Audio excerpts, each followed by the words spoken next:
Hey guys, welcome back to my show. In today's episode, we'll be doing a book talk, author talk, and I'll also be talking about the Freytag pyramid. I'll be doing a book talk on Yoon Ha Lee's book Dragon Pearl.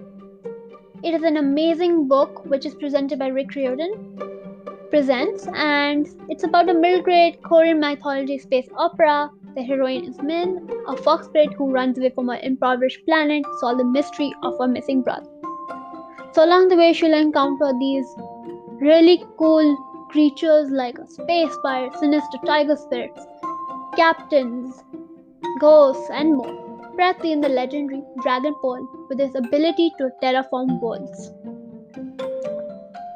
So I feel that this was an amazing book. So if you love mythology or you like middle grade books, this is a perfect book for you. So if you want to read this, you better check it out. It's awesome. Okay, now let me tell you more about Yoon Ha Lee.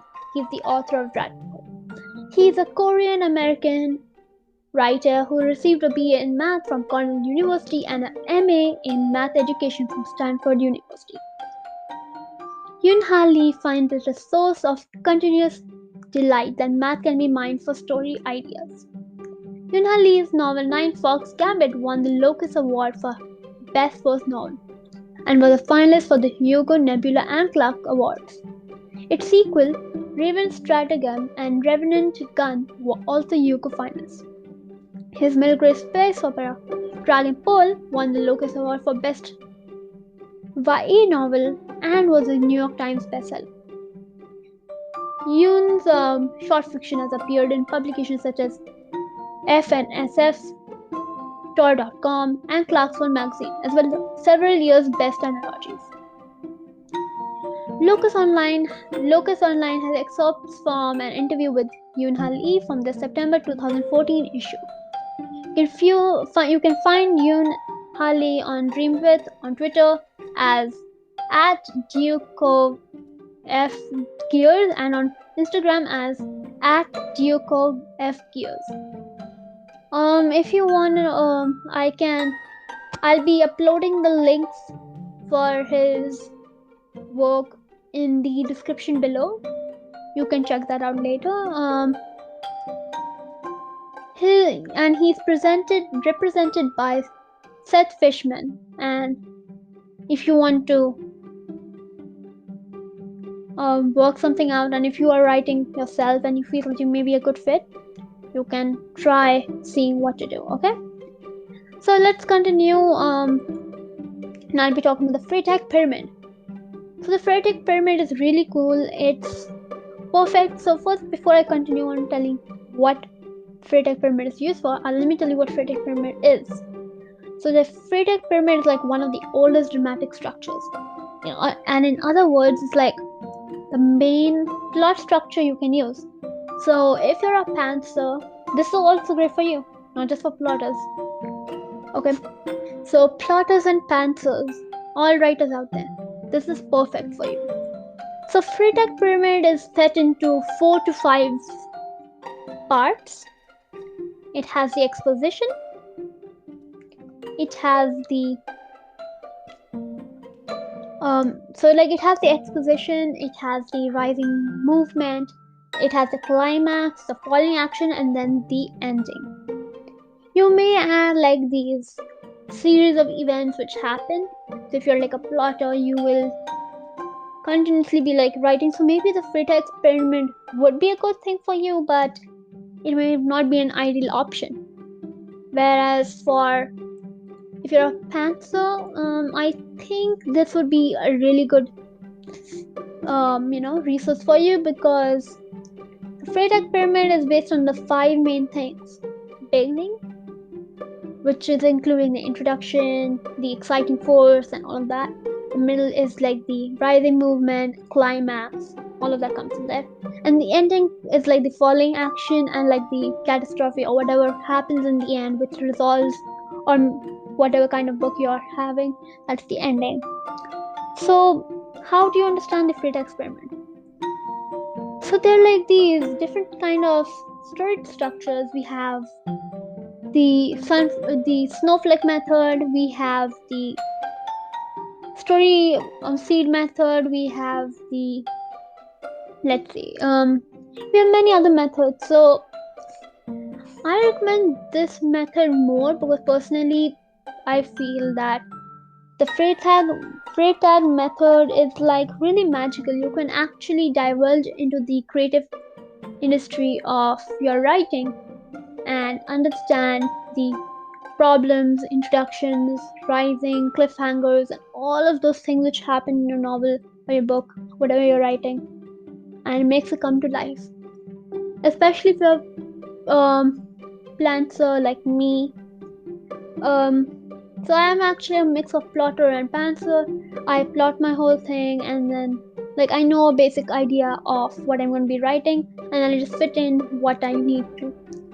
So this is perfect. Again, I'm just saying, this is perfect for pantsers as well as plotters, but it's more recommended towards pantsers.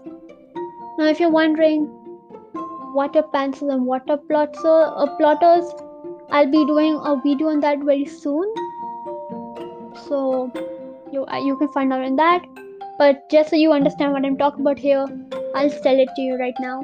So like plotters are the ones who like outline their novel totally from start to beginning. They know what's going to come first, they know what's going to be the challenges, they know what the middle is going to be, and they know what the end is going to be, and they have like the whole thing, and all they have to do is just add it to paper.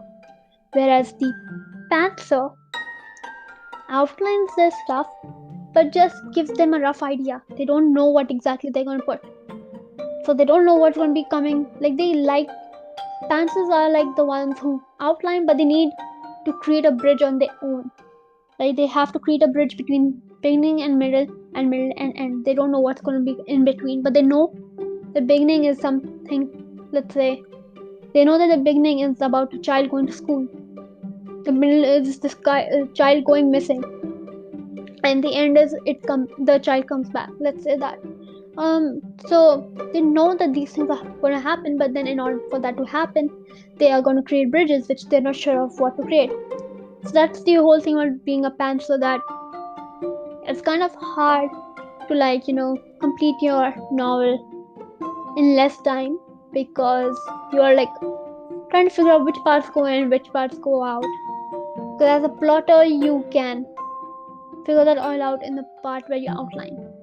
But the benefits of being a pantser too, you don't have to spend a lot of time on outlining. You can start straight away on writing. So that's really good. And very good example I've heard. There are many articles on Freytag experiment. People use the term denouement, which means to describe part of the story structure. The word denouement, however, never appears in Freytag's work, not even in the original German. So the 5 elements of Freytag's pyramid, as I told you earlier, was introduction, rising moment, movement, climax, and falling action, and catastrophe or denouement. So let me just tell you how you can create an introduction.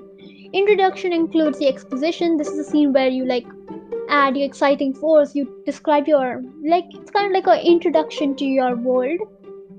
Especially if you're writing a fantasy, you need to world build and do all of those things in that. In the rising movement, you create a chief action that has to be started, a story that builds into action towards the climax. And for climax, you need to include any heartbreaking situation or something the character needs to understand and face together with the other protagonists, if you have any other side characters. And for the next step, which is the falling action, that comes in between. That's the bridge between the middle part of your novel and the finishing part of your novel. In that part, in the falling action, you try to make your character kind of solve the problem they're facing, but not exactly, because if you just let's see, how do I put this? If you just directly just make your character get what they want, your novel is not going to be exactly what your reader wants, because your reader wants something which is not straightforward. They want something which is amazing and thrilling, makes them want to cry, laugh, be happy, be sad, all together with you. And if you don't make them do that, they may not be as happy as they would be reading some, let's say, a comic, because comics have these unique feelings involved with pictures and stuff. So when a person or when a reader is reading something without pictures, they want to be engaged into the book. It needs to be something which will tear their eyes open and want them to read more. Let's say they're very sleepy, but they like see your book and like, oh wow, what is that? Let's see. And they'll be like reading. If they see that your book does not have a great opening or does not even finish properly, they'll be like not happy, because as soon as they reach your beginning and they see that okay, this is not good, they'll just close your book. But if you keep them enthralled and keep a good beginning, have a good falling action, have a good middle, you'll keep your reader engaged throughout the night. And your book may be the next book which would be like under the torchlight kind of book, which you like read on camps and campouts. Okay, and in conclusion, there's the denouement, as I told you earlier, which is chiefly focused on the tragedy, not comedy, and like that's the ending phase where like finally the protagonist or the main character either solves the problem they're facing or does not solve it and figures out that there was no problem after all, something like that, depending on what genre you're writing. Okay, now there are two different things: Freytag pyramids and modern dramatic structures. So Freytag pyramids is great for tragedies. Like for example, if you're writing a mystery or if you're writing fantasy. I mean, fantasy, they don't have tragedies unless like a character is getting disappeared or something like that, which I don't think would happen in a fantasy novel. But yeah, that's what it's about. So because modern theories are like more universal, they are more attached to reality, and modern theories are like more based on fantasy, contemporary, historical, and more on the fiction side or sometimes on the non-fiction side.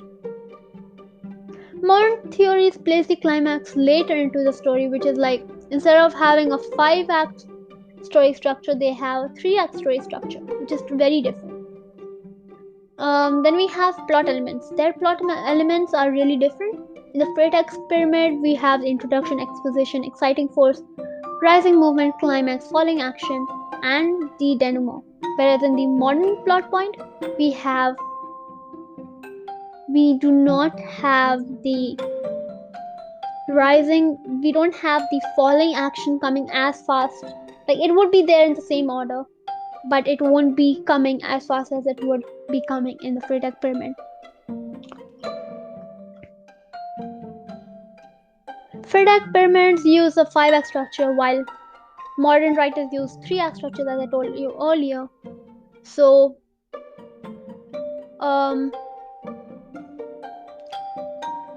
main thing about Freytag being a 5-act and modern writers using 3-act structures, that 3-act structures finish up earlier, whereas Freytag 5-act structure finishes later. So if you're writing a mystery novel, 5-act would be good, which is Freytag.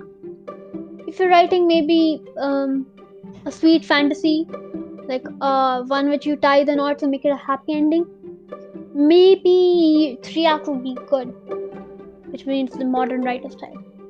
But if you're writing a fantasy which has a lot of world building and a lot of conflict and stuff, you should be doing Freytag. So yeah. So guys, that's the end. I hope you all enjoyed, and before we end, I would like to say that I'm holding I'm promoting my show on Goodreads. I'll link my profile in the description below, and not just that, please do read my book Mixed Bowl of Stories, which got published 2 years back. I'll link that also below. And yeah, I hope to see you all guys next time. Bye.